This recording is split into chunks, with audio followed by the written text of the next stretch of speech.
Well, good morning. Hey there. How are you doing today? I hope everybody is doing well. Today, I want to say, happy Alzheimer's Day for those of you who got out there and did things to recognize Alzheimer's awareness. I myself decided to walk 100 miles. So I was able to finish that yesterday. And I take Lulu in a basket. That's my little Frenchie. I take her in a little basket and we walk every night. So last night I completed right before the deadline my 100-mile walk. So I've seen many of you out there who have teams and who have groups that are out there walking, doing things to support World Alzheimer's Day. This day is actually about bringing awareness and bringing into light the numbers of people who are affected with dementia or Alzheimer's. And I was actually, every year when I go and check those numbers, I'm actually a little bit surprised. So not to bore you with the statistics, but there are currently 6.7 million people in the United States over the age of 65 who are currently living with a diagnosis of dementia. That could be Alzheimer's, Parkinson's, Lewy body, frontal temporal lobe. And as a matter of fact, we're seeing those numbers increase. Globally, this looks like 40 million people affected with some form of dementia. And I think they say it's estimated that by 2050, we're looking at this number to double. So who's taking care of all of these people? Well, it's people like me and you. There are 11 million caregivers out there, family members who are alone, feeling unsupported, maybe tired, maybe a little bit frustrated, who are out there and are managing these their daily lives. Maybe some are family members who are daughters and sons and granddaughters and grandsons who are taking care of their parents or grandparents, as well as trying to go to work, support their family. And so they're kind of like that middle generation, right? So today, even though we're looking at the statistics of Alzheimer's and how many people are affected by Alzheimer's directly, I personally would like to say thank you to all of these caregivers out there who are taking care of someone with dementia. So today I'd like to talk about 4 very specific behaviors and give you a tool that can help you. We're all out here saying, woo, today's the longest day ever. It's the most daylight. What can I fit in from, 7 o'clock in the morning until 9 o'clock? Here in Michigan, our sun sets at 9 o'clock. So what can I fit in all these hours of daylight? How much can I do? But there are people out there who are like, whoa, it's only 3 o'clock. And we've got more daylight. And now my person is acting much more differently because now suddenly we have these hours of daylight that we didn't have before. So how do we manage and what do we do with these? And so I put together like the little ABCs and D of dementia behaviors that seem to be out there that we deal with on a daily basis. So we'll start with aggression. And what does that look like? Aggression is a physical or an emotional type of abuse. So you may wake up in the morning with your person and they're doing just fine. And then suddenly something flips and really upsets their routine. So they've become either physically or verbally aggressive. And it's sometimes when you're in your day-to-day activities, that can be extremely hard to handle because you're doing everything that you can. And all of a sudden this comes out of nowhere. So aggression is one type of behavior that we can deal with. And what do we do with that? Another one is sexual inappropriateness or sexual behaviors. So we'll count that as our B because obviously that didn't start with a B. So sexual behaviors, you can take your person out in public or even be at home, or if your person is living in an assisted living facility. Sometimes these are often things we don't talk about because it's embarrassing when our person is acting inappropriately and they may have never acted that way before. So what do we do with those behaviors? Confusion is another one. You can have your person. I was just talking to somebody yesterday and they said, every day my mom gets really super confused. She has her items in her room and she's got her purse or keys, maybe her bank book, or, if you still use a bank book, whatever she has. But then she takes these items and she hides them around our house and she gets really super confused. Well, she just moved in with her daughter and her son-in-law, and she would be a little bit confused because her room is different. Her space is smaller, where she's putting her items, and how do you help her navigate and redirect herself so that she's putting her things in the same spot or not accusing you or somebody else who enters the home for stealing her items that she just misplaced. To me, the next one, depression is often overlooked, because I think most of the time when people seek my help, they're saying mom is acting different, mom is acting more quiet, or dad is acting more quiet or somber.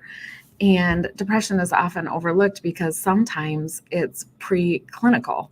Sometimes before a person is actually diagnosed with that diagnosis of dementia, the depression will start first, because that person knows that there's something changing.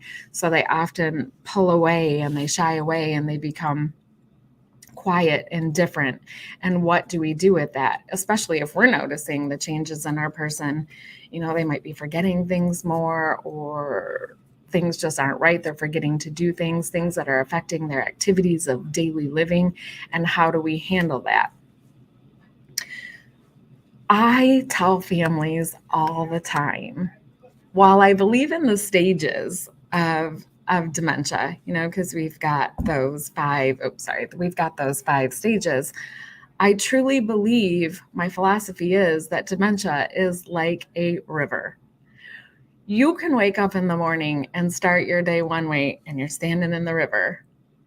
But in just a few minutes, that river is going to change. 7 or 8 minutes later, it might change again. You're never standing in the same spot twice. So it's kind of like your person.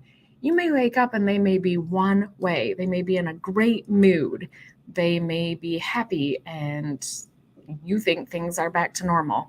But throughout the day, you can pass through different types of behaviors, like aggression, like bad behaviors, like confusion. Or by the end of the night, as the night is setting, your person may start to shut off and they weren't that way. So what are some things that you can do? What is a quick tool that you can do to try and manage these behaviors? So the first thing that I tell people is, number one, get a notebook. Go grab a notebook and document at what time of the day your person was having a specific behavior and what worked. Like, what were you doing that helped them go from being physically aggressive or sexually inappropriate or confused to better? Because that's helpful. Because if at some point in time you can't take care of your person and somebody else is there, you're going to have this great notebook that's like a story, because everyone has a story. And that story is really important, especially if you're going to move your person into an assisted living facility and they now need to manage your person. It's a great tool. So grab a notebook, write down those behaviors, write down what worked, write down what definitely didn't work, and put those into your notebook. So the first thing that you can do is listen. Make sure that you're listening to your person. Look for those things, that they're telling you. Are they hungry? Are they wet or need to use the restroom? Are they tired? Do they need something? Have they misplaced something? Then what you need to do is you need to observe their environment. Is there something there that's causing them discomfort? Is there something that you could do that would make them more comfortable? Then what you could do is offer them reassurance. Like with the person that I'm working with, her mom is constantly misplacing things, and yet she's accusing her family members of stealing her things. And they don't need her pocketbook. They don't need her purse. She's just misplacing them. So offer her some reassurance. Hey, Mom, I saw you put your purse with all your items in it in the bottom of your closet. You put some things over it, and let's go take a look together. Or if they're feeling scared or confused, offer them reassurance. Mom, Dad, you're at my house. You're safe. You are cared for, and everything is okay. So offering them reassurance, definitely really super important. Keeping routines. Keeping routines is really super important when you're working with somebody with dementia. You can't expect that person to follow the same routine that you have every morning. You get up maybe a little bit earlier than your person. You might fix breakfast. If you've got to go to work, you might be packing your lunch or getting your bag ready or doing those things that prep you for work. If you're running late, you're going to be doing those things, and you're going to be doing them quickly. So if mom or dad or grandma or grandpa or aunt or uncle don't move quickly, well then, try to plan or get some family support where you're keeping that person in the same routine. Again, can't expect to take them out for your dad out for Father's Day to a really nice dinner, even though you might want to, because his routine is that every day when he gets up, he watches the morning news or does something, that he normally does. And then now you've upset his day, and you can't expect that that's not going to come back at you later as a behavior, whether it's he's really super confused because you've got him out and now he wants to stay out, or because he thinks he needs to go home, or because he thinks he needs to drive somewhere and he hasn't driven in 10 years. So if you use an acronym LOOK, which stands for all the things that I just told you about: listen, observe, offer reassurance, and keeping routines, before you try to implement anything and work with your person with dementia, that will help you listen to them, observe what's going on for them, make sure that you're offering them reassurance, and keep those daily routines. I did put together a guide for you so that once you've done the listen, observe, offer reassurance, and keeping routines, you can use some of the tips that I've put together for you for each specific behavior. And you can find that below at laurafnp.com. So if you enter your name, and email, you will get in your inbox a PDF that's filled with an explanation of the behaviors that we just spoke about, what you can do to help mitigate those behaviors, and a plethora of tips that you can use to help you along your journey. If you have something that you're doing that works with your person, I would encourage you to drop it in the comments below, because the more we help each other and the more things that we do with and for each other, the better off that we are. Somebody might not have thought that, offering mom, ice cream before bed or whatever it is that you do would work with their person. So if you have things that you do in your daily life that help you navigate this journey, this tough journey, I would encourage you to put them below. By using that look approach, you can definitely increase your understanding of the person or persons that you're working with dementia. Implement some of those strategies. Let me know what works for you. And if you have anything that you would like me to discuss, Please drop that in the comments below. I look forward to your comments. I hope that today is uneventful for you. And if it is eventful, that you can implement some of those tips and tricks that we discussed. Additionally, I just want you to remember that everybody is individual. Every person is an individual with a story behind them. What works for me might not work for you, might not work for your person that you're caring for. So try a couple methods and don't try them all at once. Pick one or two, document, log what works for you so that the next time this happens, that you can do it again.